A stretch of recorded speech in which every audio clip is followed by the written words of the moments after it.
Hello, my sexy muffins. Welcome back to another video. I might pause this recording as I go because I am also talking to my partner, but they are busy somewhat as well, so we are multitasking. Anyways, this is going to be talking about my borderline personality disorder. I thought I would go down the symptoms of borderline personality disorder and such, but first, the definition of borderline personality disorder. Sorry if I said that wrong. Borderline personality disorder, BPD, is a mental health condition that affects the way people feel about themselves and others, making it hard to function on everyday life. It includes a pattern of unstable, intense relationships, as well as impulsiveness and an unhealthy way of seeing themselves. Impulsiveness involves having extreme emotions and acting or doing things without thinking about them first. People with borderline personality disorder have a strong fear of abandonment or being left alone. Even though they want to have a loving and lasting relationship, the fear of being abandoned often leads them to mood swings and anger. It also leads to impulsiveness and self injury that may push others away. Borderline personality disorder is usually begins by early adulthood. The condition is mostly serious in young adulthood. Mood swings, anger, and impulsiveness often get better with age. That's a bullface lie. If you have a really intense case of it, it's a struggle for life. But the main issue of self image and fear of being abandoned, as well as relationship issues, go on. That is also true. If you have borderline personality disorder, you know that many people with this condition get better with treatment. They can live stabler and more fulfilling lives. That's also true. I have gotten better with relationships in some parts, and also some relationships got worse. I will get to that. Anyways, let's start with the symptoms. Symptoms may include, not all people have these symptoms. A strong fear of abandonment. This is go into extreme measures so you are not separated or rejected, even in the fears are made up. Now, I'm not proud that I have done this, so do not do this as well. But when I was first friends with some people online, I'm no longer friends with them. And also, it would be really toxic, really, really toxic, that I would say I would hurt myself or something worse if they were to leave me. Now, this was totally horrible. And yes, it comes from a fear of abandonment, but my issues should have not been put on them. And I see that now. And I no longer threaten my existence to keep people around me because I know that it's very unhealthy. A pattern of an unstable, intense relationship, such as believing someone is perfect one moment and then suddenly believing the person doesn't care enough or is cruel. Oh God, you're hitting me right in my feels. My partner and me. This is why we probably can't ever live together, and because we both have BPD. They do, I do. It's really rough. And two BPD people are terrible living with each other. One of my siblings has BPD. I won't say who. And when we were living together, it was horrendous. It was the worst freaking thing ever, and I would never want to put that on my partner. But we both do this as well. When we get into our arguments, we turn on a dime and act like the other is the most horrible person. This is not how we really feel. We do love each other, and we know we each other have flaws, and that we're neither of us are perfect. We're working it out in couples therapy as well, and all that. But it's going to be a long journey. Quick changes in how you see yourself. This includes shifting goals and values, as well as seeing yourself as bad or as if you don't exist. I never see myself as non existent per se, but I see myself as bad, and I do see it all the time. Like, I remember I did something cringy in like middle school, and I say, "You're a big S slur," or a big B word, except or "You're a big OW streetwalker," and so on and so forth. I literally say this out loud in my apartment alone. It's ridiculous. I have such low, and it's also the call myself those names stems not just from BPD, but also from abuse of family members that would call me insults and names for years. And now, because of my BPD and self image issues as well, and trauma, I call myself those things. And a big part of it is BPD. Periods of stress related paranoia or loss of contact with reality. These periods can last a few minutes to a few hours. Now, I've had this before. It's not my DID per se, but it's like where I'm just like kind of fuzzy and it's hard to say. I'm still aware that I'm doing stuff, but I'm not like fully there. And it's like I'm on autopilot almost. Impulsive and risky behavior such as gambling, dangerous driving, unsafe adult fun time, spending sprees, binge eating, drug pharmaceuticals misuse, and sabotaging success by suddenly quitting a good job or ending a positive relationship. I have done quite a few of these. I haven't driven in a long time, so I can't fully remember if I did unsafe driving. I've never gambled ever, so I don't. One when I figured out I had BPD, I was never going to gamble. I'm never going to go to a casino because I know how risky it can get. I've had unprotected adult fun time, and I don't know if that's. I'm hypersexual for those who do not know, from trauma with my father R-worded me for 3 years as a child. I now have a very high libido and adult fun time drive. So I don't know if it's that. I could be hypersexuality is basically nymphomania, but the proper term for what we know what it is now. So yeah, that's basically what it is.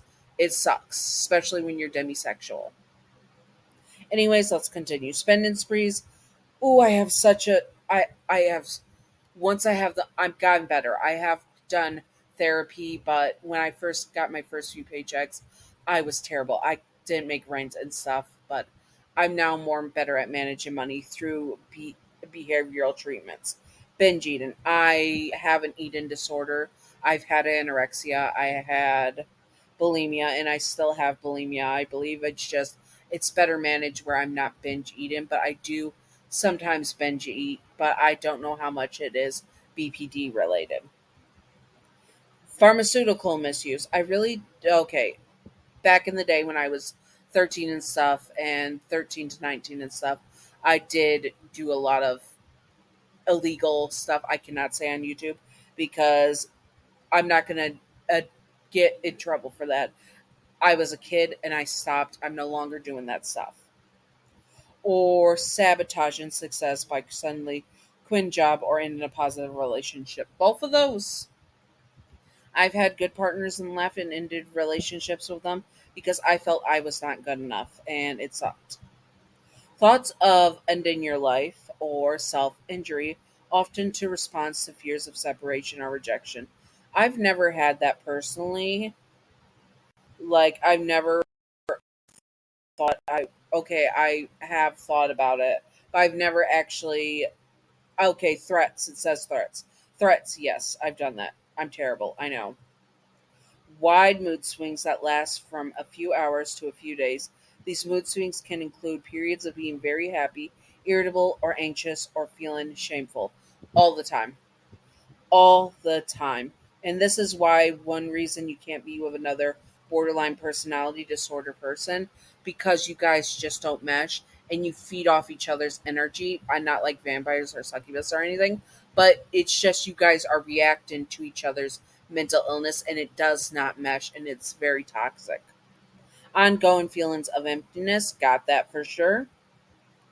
Inappropriate strong anger such as losing your temper often and being sarcastic or bitter and physically fighting. So being sarcastic or bitter, yes, I'm very sarcastic, but I don't know how much it is BPD because I've been like it since I was 13. And yeah, I can be very bitter. Like I have a big chip on my shoulder, but again, I don't know how much that is with mental illness and also just trauma. Or losing your temper often. I lose my temper often. And another part of it is that I'm just done taking people's poo.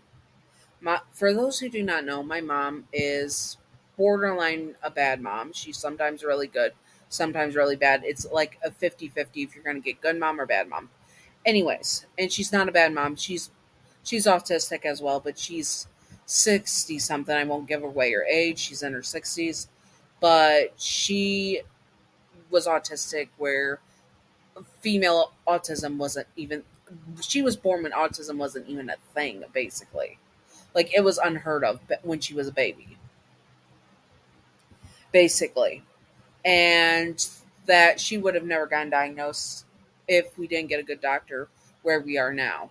And so she is not the best mom because of that. And that she's been basically masking for 60 plus years, masking, and only in the last few years she has been able to let that mask down and be herself and be able to get treatment for her autism and like skill building and stuff, which is great.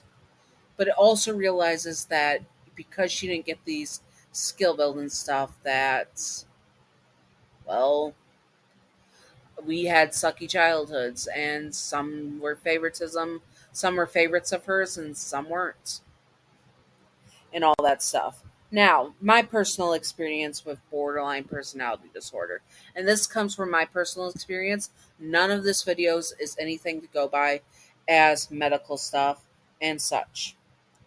And okay, so my personal experience with borderline personality disorder is that I am so temperamental, like really, really temperamental. I have commented to a couple of you where I've gotten temperamental for no reason, and I apologize profusely because of it. And also, it feeds off my schizophrenia, which is not fun because the paranoia with my schizophrenia makes it harder to have. It makes my paranoia with my BPD even more. Having multiple mental illness is a real hard struggle. BPD personally has been one of the worst. Like, if I had to pick schizophrenia or BPD, I would pick schizophrenia. At least I know my emotions aren't as unstable as BPD, and even with medication, BPD can still get emotionally unstable. But with medication and proper medication management, I can manage my schizophrenia better than my BPD. And that's just facts from my experience. And how it has affected me, ruined a lot of relationships. It is one of the major reasons, but also in therapy. As in therapy, I'm realizing my mom is super toxic, and I have a lot of resentment towards her, which could be part of the BPD, let's be honest. But also, it's just resentment that I realize I was abused. I was abused. There's no better word for it. Sorry, YouTube, I have to use the word. I was emotionally, verbally, and sometimes physically and spiritually harmed by family members that were supposed to protect me. And it could have been what possibly caused the BPD. I don't know. What causes BPD, actually? I have no idea. It could just be a mental illness where your brain chemistry is off. And it's a disorder that affects how you feel about yourself, related to others and behavior. And my behavior with it is horrible. I've gotten way better with management, but I'm also at the point at the same time that I'm done accepting mistreatment from family members and other people in real life. I'm just done. I'm tired of being mistreated. And for my mom and sister, they see that as me having an attitude or being mentally ill and that I seriously need help. Their words, not mine. Or and that they don't see that it's a change of me, like, I don't want you to mistreat me. I try to set up boundaries in a calm collective voice. They walk over it, I get angry, lash out, and mood swings happen, and it's ugly. But honestly, I'm never going to have a good relationship with my mom and sister for these factors of them not respecting boundaries and not listening to me when I need them to actually look in on themselves and realize that they mistreated me. Now, I know it's not their job to help make me feel better. Not at all. I have to just accept this is on me. I have to just accept they're probably not going to change. Let's be honest. And I have to accept, not accept, but come to terms with what I want in my life. I'm getting to a point where no contact with my family members might be the best option.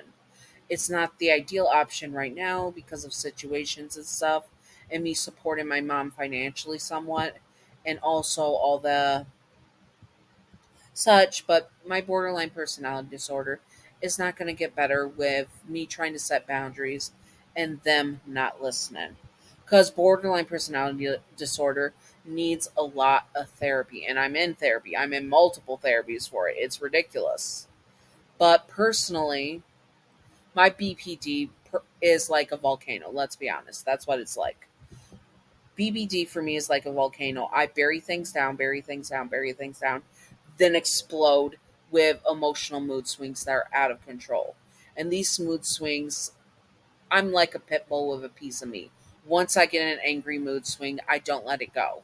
I know pit bull slander, pit bulls are adorable and precious. It's an old saying that I heard as a kid. That's why I'm using it. I'm basically like a starving dog with a piece of me. My jaw's going to lock, and I'm not going to let that poo go. And it's really, really frustrating that even with me doing better in some regards, and they see I'm doing better, but then they see that I am not taking their poo anymore when they don't respect my boundaries and do all that stuff. They just, people will think you are still with BPD and that you're still basically being mentally ill and that you're not setting boundaries and that stuff. And that's one of the bad things about BPD, especially with harmful family members. They're used to you acting outrageous and angry all the time because of your mental illness. But when you're actually genuinely angry at someone with nothing to do with BPD and you're actually angry and hurt by someone, they just say it's your mental illness, that you're angry because of your mental illness, and you that invalidates all that you are feeling, and invalidates, and it doesn't make you feel heard because of the BPD, everyone just automatically puts, oh, you are just doing this because XYZ.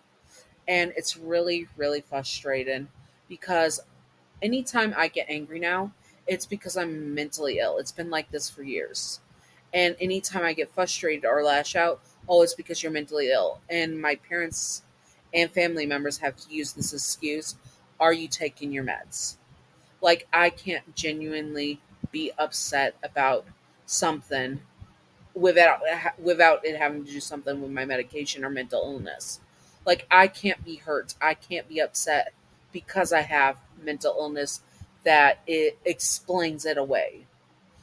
And that's them not owning up to that they hurt me, and what they are doing is physically and emotionally hurting me. And that's the big bad thing with borderline personality disorder. You end up hating yourself even more because of these situations that you're put in, and everyone thinks that it's just typical normal, and it invalidates your feelings. So you need, if you do have these feelings and such, you should be going to therapy if you are having self-hate feelings and all that stuff. And yeah, but also, if you're in a toxic family situation with BPD, I suggest you go to therapy and get a therapist that's actually going to listen to all of you, because I understand. I understand as someone who had a BPD family member that it is horrendous. I sometimes don't want to put up with my sister when they are acting like that and when they are lashing out at me with their BPD. It just makes me aggravated and want to. But anyways, it is frustrating and a little bit hard to be heard with this mental illness, because everyone, once they figure out you have this mental illness, automatically or almost automatically thinks you're upset because of your mental illness, not because you're upset. And that's the biggest struggle with BPD. Even with people that I know, they say they just that when they figure out I have BPD, they're like, "Oh, that's why you act this way." No, I acted that way because you insulted me and made me upset. And it's really frustrating in that sense. Now I know I can get temperamental and stuff and lash out. I've been working on it and just stepping away. Best thing you can do with BPD, put down the phone, put down the computer, step away, use skills to calm down. Comfort skills, here's a good one. The five senses, something with taste, something with sound, something with sight, something with smell, and something with hearing. All the five senses, use those to stimulate your brain with distractions of comfort things like squishies or favorite food or favorite snack or perfume that calms you down like lavender and stuff, and so on and so forth, because that will help trick your brain into calming down and focusing on the comfort stuff instead of those rapid emotions. It works it might not work for everyone. I'm not going to say it works 100% of the time. It does not. All these skills do not work for everyone. Everyone is a different case. This is just a skill that has worked for me personally, and also has become an emotional support kit that I have. Beautiful emotional support kit. Get a small like bag and have little things in it that stimulate all your five senses, like a like a small hand game system, headphones, music, etc. Favorite snack, favorite drink, comfort, squishies, etc. Get things that will stimulate your emotions, especially if you're on a long travel and you have travel anxiety. It works wonders, trust me, for your anxiety, at least for sure. Unless it doesn't for you, then I apologize if it doesn't work for you. Anyways, bottom line, my borderline personality disorder is one of the biggest mental illnesses that I would want to get rid of because my partner has it, I have it, and when we do argue, the rare few times we do argue, we end up taking it personally. Which, with borderline personality disorder, which people don't talk about, you take things personally. Like everything, like when they said with the person being cruel and stuff, you take what they say as a nuclear bomb going off. Like the smallest things they can say are so heinous and outrageous and cruel. That's like a nuclear bomb going off on your emotions, and you lash out terribly. I have done that before. My partner has done it before, but we know it's not really us. And me and my partner can identify that, and we talk about it afterwards. Now, is our relationship the healthiest? No, obviously not. But we are working on it, and that's why we haven't fully committed to living with each other yet, because of our mental illness. It sucks, but it's true.